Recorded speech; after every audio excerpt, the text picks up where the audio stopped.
Hello friends, I am Dr. Amit Gangwal, Associate Professor at SVK Ames Institute of Pharmacy, Dhule.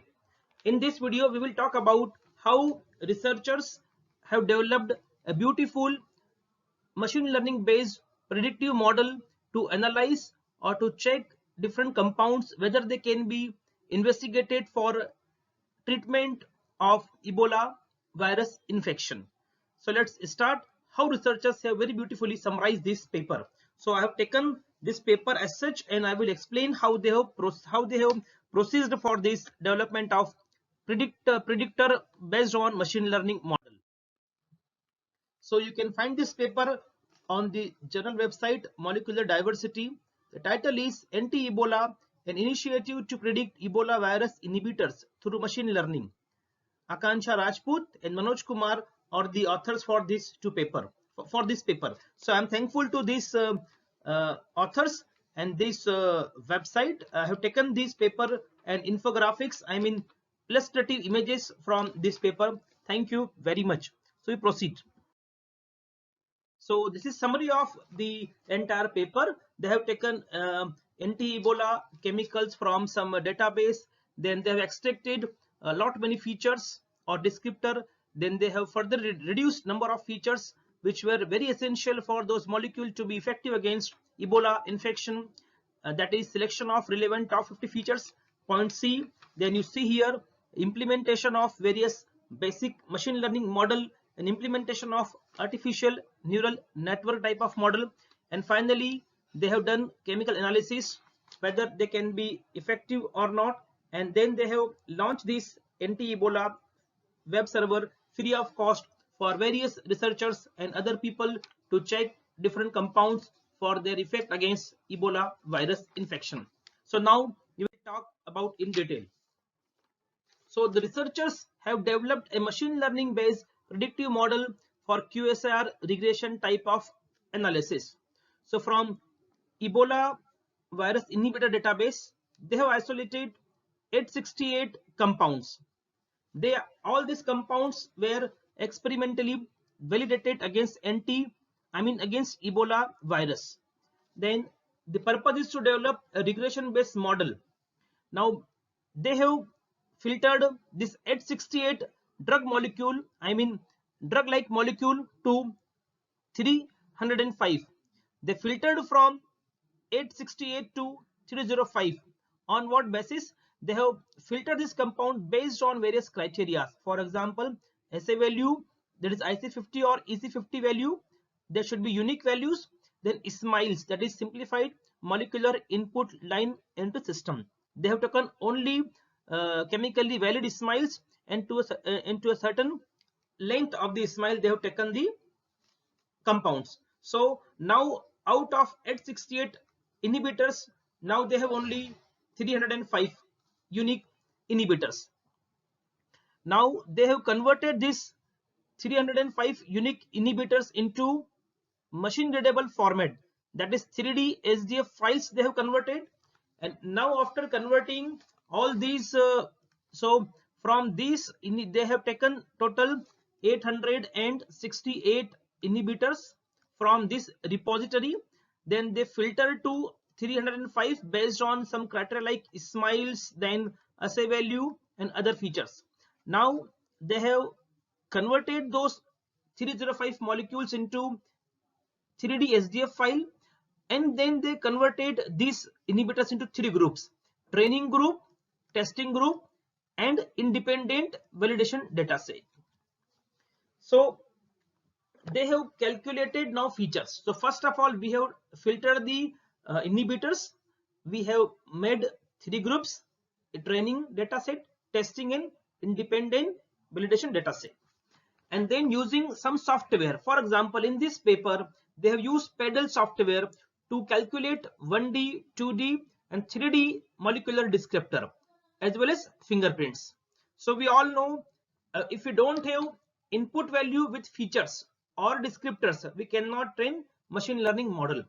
So because ultimately we have to map input with the output. Here output is the docking score or drug like properties, and input is different molecule. but directly molecules are not useful now. You have to convert those molecules into machine readable format and machine readable descriptors or features. So using Pedal software, they have calculated 1D, 2D and 3D descriptors, that is molecular descriptor.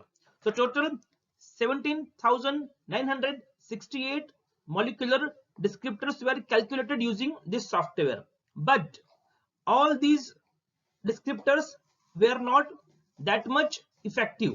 Means we have to finalize, we have to filter only limited number of filters or descriptors so that overfitting can be avoided.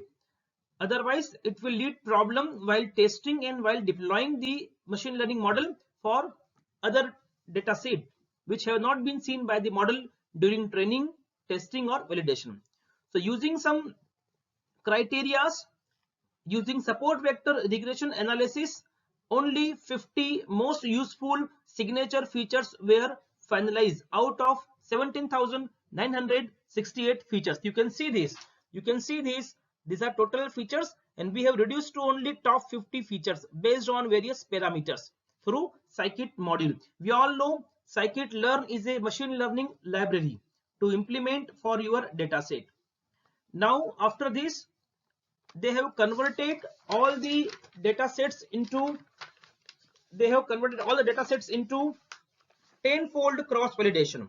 This was used to develop the predictive model. It is most important. In the 10-fold cross validation, initially 9 data sets were combined for training and the remaining 1 set for testing, so that finally to calculate the model performance.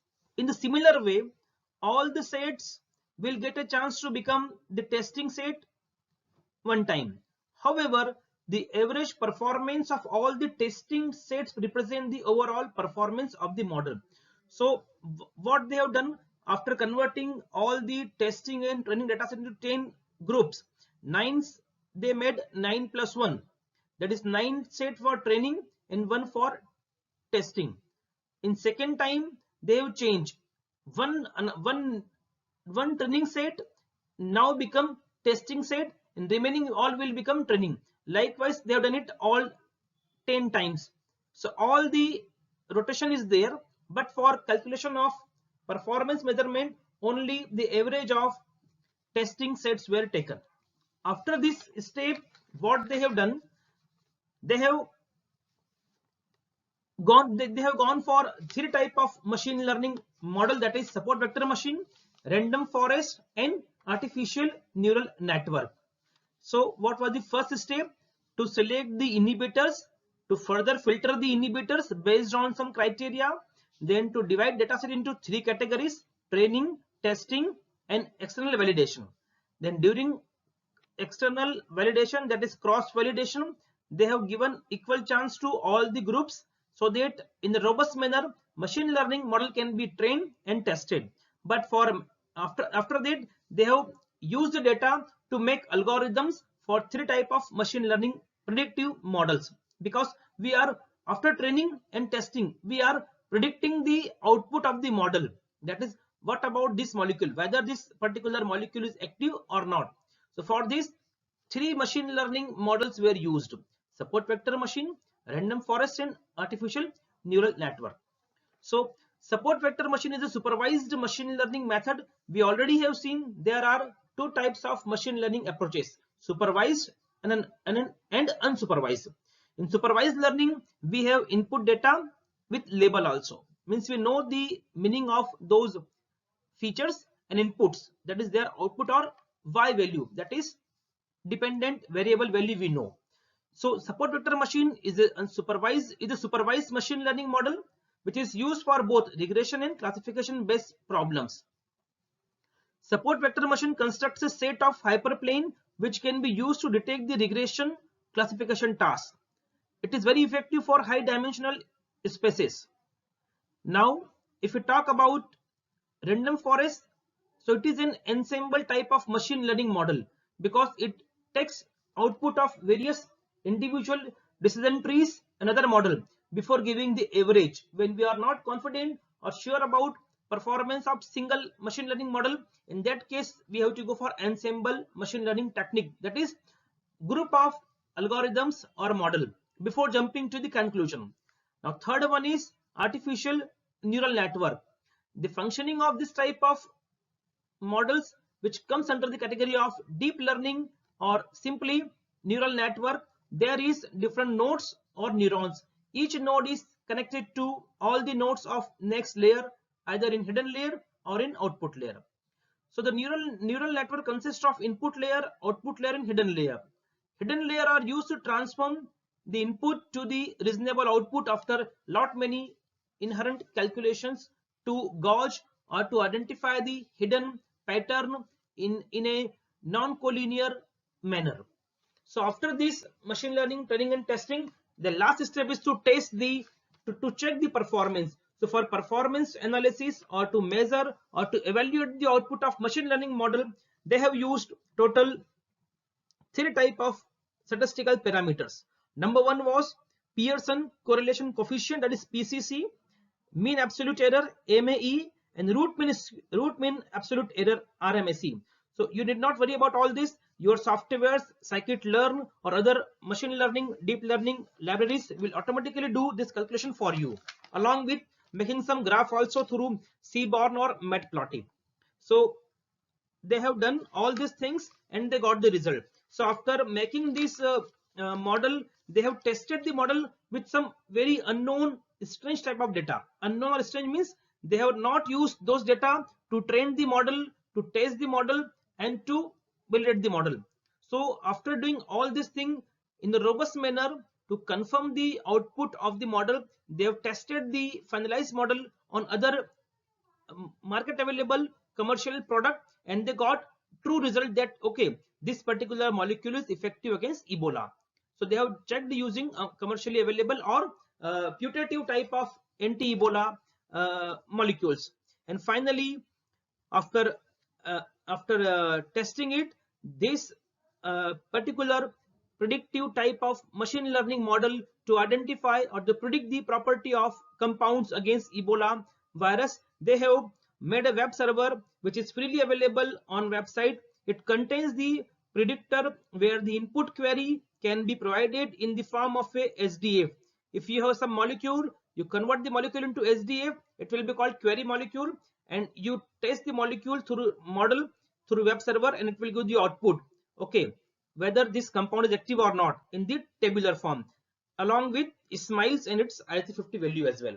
So very beautifully these researchers have summarized this paper. So I thought I should share this video in a paper description manner as a tutorial, because step by step they have explained everything. So if you are new to the machine learning, you want to explore AI, you should check this website. I mean, you can take the website of this web server from this paper. Already I have shown you title of the paper. So thank you very much. Don't forget to watch this video again and again if you are finding problem in testing any type of compound for checking its effect against Ebola virus. Thank you very much.